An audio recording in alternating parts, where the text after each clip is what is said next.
First, we will improve the lack of enhancement materials and stamina by removing the limit of number of times stamina tonics can be used so that players can enjoy the game more easily. Dude, that is amazing. Holy crap. They actually are going to do that. Thank you. Thank you. I am beyond excited because Final Fantasy VII Ever Crisis officially has been announced to releasing in less than a month from today. It is releasing on September 7th, 27 days from now, and we're going to be able to play this goddamn game that had such an amazing beta, and I also bought a new phone for it. Shout outs to Red Magic. Got the 8S Pro coming in tomorrow. Have a full month to prep and get our stream looking real nice for mobile streams for this game, because I'm going to be playing this a lot. The co-op aspect of it is phenomenal, and I really do hope they eventually add in some type of multiplayer PvP or team battles or something. I think that'd be really, really dope. In addition to the release date, they announced that they have results from the survey. If you played in the beta, you were also able to take a survey and tell them what issues you had with the game, what you loved about it, and hopefully, fingers crossed, what could they fix with the game. But if you guys have been loving the Final Fantasy content, hit that subscribe button and notification bell to stay in the loop and help raise that 19% even higher. Now, with that being said, let's get into the video. So they tweeted out last night before it hit 12 a.m. actually. So closed beta test report. A report on the results we received from the closed beta test survey is now available. We're pleased to announce the results of the survey and our next steps moving forward towards the official release of Ever Crisis. Make sure you're following us for all the latest updates on it. By the way, if you guys haven't yet and you're watching this, it is completely free to play, this game, but you should also pre-register for it in your iOS devices or your Google Play stores, wherever you can. Please pre-register for it, because the more people we get to pre-register for it, specifically if we get 1.5 million, where we're at 1 million now, by the way, which is GG's, that's amazing. But we need 1.2 million to get this milestone here, Blue Crystal's total right here, but 1.5 million to get Battle Gear ticket. It'll give us a random one, either Cloud, Aerith, Tifa, maybe the others. I absolutely want this Aerith one so freaking bad. I don't really care for this Cloud one that much. It's not my favorite. I like the Samurai one that we had in the beta. That one was way better, but this is just kind of a copy, and it's less cooler to me, in my opinion. But this Aerith one, freaking goated right here. The Tifa one's cool. Tifa's cool. Like, this one's like a cool casual fit, but like this Aerith one, this is just so good. So overall comments from the players: impressive graphics for a mobile game. 100% felt like I was blown away when I was playing this game. The demo in June in LA, I was like, this isn't the same game that they showed us, bro. This is something. This is different. My video footage of me holding my camera as I'm playing this game on a different screen with dirty fingerprints all over it looked crazy good. People in the comments were like, bro, why does this look so much better? Holy shit, I was blown away. But yeah, definitely impressive graphics for a mobile game. They knocked it out of the park. I think it's Unity engine using remake and rebirth assets, which is mind-blowing. Able to fully feel the FF7 like world and atmosphere. I guess not really. If they let us walk around a little bit more in other missions, I feel like I would definitely feel that. Hopefully that will be the case, but it's hard to say that they would actually do that. I know other missions, other dungeons allow you to do that, which is cool, but only some missions in the story so far allow you to actually walk around. Like the first mission in the Mako reactor allows you to walk around, but you can't really walk around the slums, and you can't walk around Aerith's garden or anything like that. So it kind of does speed you up in that sense. Favorable that players can enjoy the FF7 series like stories. If you already know the Final Fantasy VII story, it won't be a big issue for you. But I can't say that, I can honestly say that if you've never played FF7 and you're trying to play Ever Crisis, you won't get a very good representation of what the story and gameplay overall is from the OG game with it. It's definitely like Cliff Notes. Great music. That's criminal that it's only 2 words here, but that's all they technically need, because the music was fucking amazing.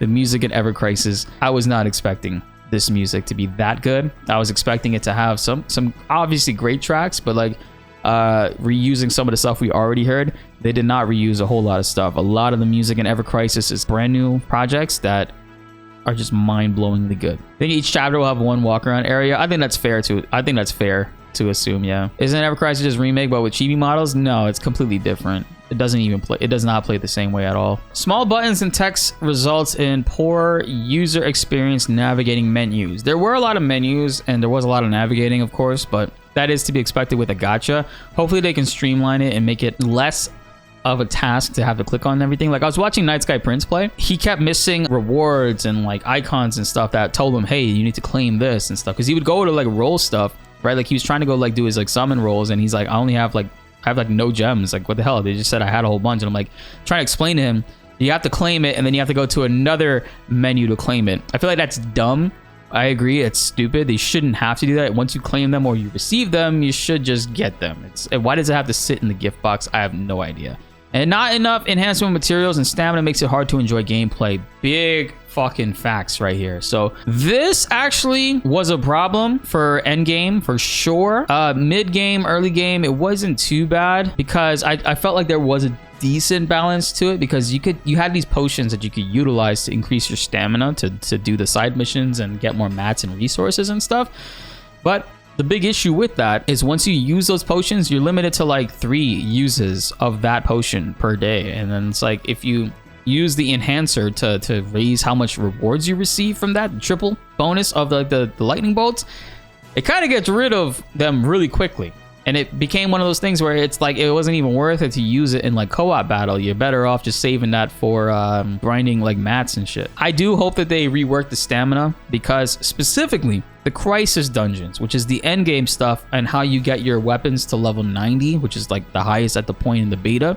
You can only do that with specific materials from the crisis dungeons, and the crisis dungeons had a limit. Unfortunately, you had 6 crisis dungeon keys. And in order to get an S+ rank where you unlock all the available mats that are in that dungeon, you have to beat the entire thing without anyone dying, without rezzing anybody, without using any item at all. You got to beat it entirely without that, any of that. And that's pretty hard, especially when your team doesn't listen and doesn't heal properly. And also the new mechanic in that is as you take more damage, you lose that overall percentage of health. So your overall max percentage of health drops too. And if that happens, you're kind of shit out of luck and you can't you can't raise it because you can't use items or else it's going to lower your ranking. And the problem with that was you can only do it 6 times. And what made me very angry is even though you could refill them, you could only refill them 3 times. And then once a week, like 6 days later, 7 days later, we'll reset and give you 3, not 6. It'll only give you 3. So I think they should rework that system. I don't think it's well done right now. It's obviously done to like keep you playing and limit you, so to speak. That's one of the things from the beta that I did not like and I didn't understand at first. And I will probably make an in-depth like guide about it, talking about it a little bit more when it releases, judging on if they change it or not, because I think it's really important that people understand how crisis dungeons work. You don't do the crisis dungeons until you're 100% capable that you'll be able to knock that entire thing out without using any items at all whatsoever. First, we will improve the lack of enhancement materials and stamina by removing the limit of number of times stamina tonics can be used so that players can enjoy the game more easily. Dude, that is fucking amazing. Holy shit. GG's chat. Hit that like button. Let's get this to 200 likes because that is amazing right there. Holy crap. They actually are going to do that. Thank you. Thank you. This is why we have betas. This is why we have betas, and this is why we have surveys. That is a massive dub right there. We were just talking about like the stamina cap being annoying. Like we have like 100 stamina potions, and one will give you back like 40 stamina, but we're limited to only using 3 per day, and it's like that sucks. So them removing that, we can actually use the stamina tonics as much as we want. I can only imagine now this just means that we'll have to, like more often people will have to buy more stamina potions if they do go ham and like run out of them on the daily. But also it'd be really nice if every day Square Enix rewarded us with stamina potions too. Like your login bonus also gave you like a stamina, like I don't know, like 10 potions or something like that. Because I would spend gems on it. Like if I'm at end game and I'm about to level up and I need to do this, but I'm running out of stamina, I would actually pay like gems to buy that. So I think that would be a really cool system if they were able to do that. And the amount of mats too, like that's actually really good. The enhancement materials, I did feel like towards the end game, you weren't really given a whole lot. as much as you should, compared to like when you do the triple bonus multiplier, you got way more. So to hear that the standard version, they will be adding more to that, I think that's an easy dub in general. First thing that they talked about is an absolute dub. GG's chat. Everybody in the chat's popping off. You guys love it? Jab's using big brains, man. Regarding a lack of playable content, the storyline in particular was not so extensive in the closed beta test version, and we plan to make improvements to the storyline and content in the release version. What? The release version will have much more content, including story content, so we hope you guys will look forward to it. What does that mean? Are they going to be adding in more areas to walk around in, like more missions on top of that? Was that something that they already had working, that they were working on? Is Unity that easy to work with? I have so many questions, but I would love to see what this extra content will be. We're working to fix the problems that we've identified before release. We'll continue to work on and refine this game that you've all been looking forward to, and we hope that you enjoy playing it on release. Shout out to Albibot, man. That's actually really good choices they've made, and I'm looking forward to that. I felt like there was a decent amount of content, so what are they going to add to that? I don't know. Overall comments from the players: story's easy to follow, stylized low poly models are very high quality. New original story FFs is enjoyable. That's First Soldier. And the balance of nostalgia and novelty is great. Yeah, they did a pretty good job with nostalgia, but I am intrigued to see how they do the outside of Midgard portions and what that actually will be. We decided to distribute a Glen exclusive item, the 5-star apology in hell, at a time of release. This will be added as a thank you for your participation in the closed beta test. What? This is okay, so this is actually an exclusive. The closed beta test was conducted in the form of partially playable version of the first release edition of the game. We hope that you enjoy playing through this story of First Soldier and once the official service of the game starts. I think there should be 3 different autos, right? There's the semi-auto where it doesn't change your stance, but it's still auto. There's the auto where it's automating everything. And then there should be like a true manual where like when you have that off, when you have both of it off, you actually have to switch to the other characters and they won't use their ATB and screw you over. Unable to participate in co-op due to the limited time periods. Oh my god, they're gonna have adjustments for this? Yo, strap in, guys. This is gonna get crazy. Content difficulty adjustments, reassessing all battle power, and extending the time limit during battle. That's actually really big. There was one fight, I think we did it on stream, you guys will remember. It literally, we were right about to beat it, and at 1 second it stopped us. It was so tragic. Come on, come on, come on! No! I was so hurt. So they're gonna be removing the scheduling, right? Remember how co-op, we had a schedule where 8 p.m., 4 or 5 p.m. I think it was, and 11 p.m. Eastern time is when the co-op would go live for you to be able to play multiplayer with your friends.